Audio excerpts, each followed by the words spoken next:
Mesdames, messieurs et tout le monde, bienvenue sur cette petite vidéo sur l'impact environnemental de la différence et du choix entre les hydrolats et les huiles essentielles. Nous allons parler un petit peu de cette problématique qui touche passablement de gens avec un œil nouveau peut-être et intéressé. Quand on extrait une huile essentielle, on va fabriquer de l'hydrolat. Et l'inverse aussi, quand on va fabriquer de l'hydrolat, on va fabriquer de l'huile essentielle en même temps. Les deux se font pendant le même procédé. Alors bien sûr, de temps en temps, avec certaines plantes, l'hydrolat est plus valorisable ou utile ou en plus grande quantité que l'huile essentielle, ou inversement, de temps en temps, l'huile essentielle est la seule portion vraiment valorisable du rendu de notre distillation. Mais ce qui est intéressant ici, c'est le fait qu'on a la même ressource pour fabriquer les deux mêmes choses. La même ressource au niveau d'abord des plantes. Tout d'abord, on aura la même surface de champ. On aura la même nécessité d'arrosage, on aura aussi les mêmes pesticides, les mêmes engrais. Il faut savoir que ce n'est pas toujours fabriqué en bio. Et puis, on aura aussi, si c'est en bio, peut-être les mêmes purins qui seront utilisés, mais tout ça, ce sont des ressources. Et puis ensuite, on a également la même distillation. Ça se fait pendant la distillation, donc on utilisera la même machinerie. Quand on utilise la même machinerie, on utilise aussi les mêmes ressources, soit en bois, soit en gaz pour le chauffage. On utilise aussi la même main-d'œuvre. Et puis un ouvrier, eh bien ça mange, ça pète, ça boit, ça se déplace et ça a un impact écologique également. Bien, donc on a la même ressource pour les deux choses. Après ça, il faut considérer la taille déjà. Un hydrolat, c'est beaucoup plus gros, je me trompe d'objet, qu'une huile essentielle.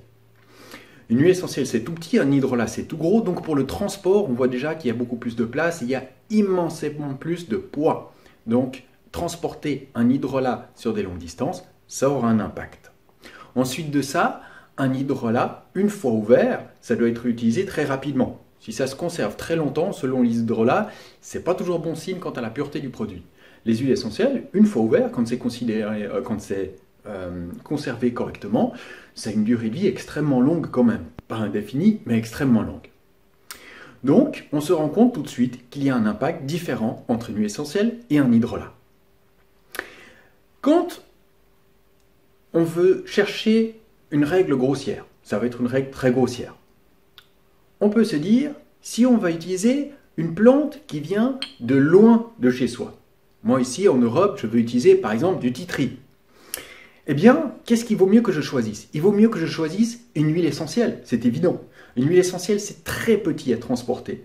Et en plus, une fois que je l'ai reçue chez moi, mon huile essentielle, je vais l'ouvrir, je vais utiliser peut-être sur le bouton, sur le bout de mon nez, pendant 2-3 jours. Et ensuite de ça, je vais l'utiliser sur une coupure que j'aurai sur le bras un mois plus tard. Je vais peut-être l'utiliser sur une brûlure ou une coupure chez ma fille. Peut-être que je vais l'utiliser encore sur un rhume, etc. pendant quelques années. Donc, une fois ouverte, une huile essentielle, ça peut être quelques soins, ça peut être quelques dizaines de soins aussi, selon la dose, parce qu'on utilise des gouttes. Un hydrolat, lui, on utilise des beaucoup plus grosses quantités. Et non seulement on va utiliser des grosses quantités, mais en plus, une fois que c'est ouvert, comme on l'a dit tout à l'heure, eh bien, ça s'utilise assez rapidement. Donc, là, on se rend compte que quand ça vient de loin, on a intérêt à prendre l'huile essentielle.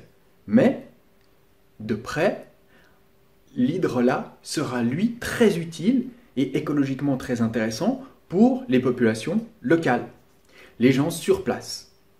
Mais ceci dit, il faut savoir que sur place, on n'a pas toujours le savoir-faire quant à l'utilisation des remèdes locaux et traditionnels. Donc, il est intéressant écologiquement d'aider à créer le savoir-faire, d'enseigner, d'apporter du savoir, d'apporter des connaissances aux personnes localement pour qu'elles puissent utiliser ces hydrolats à bon escient, efficacement et utilement pour elles-mêmes.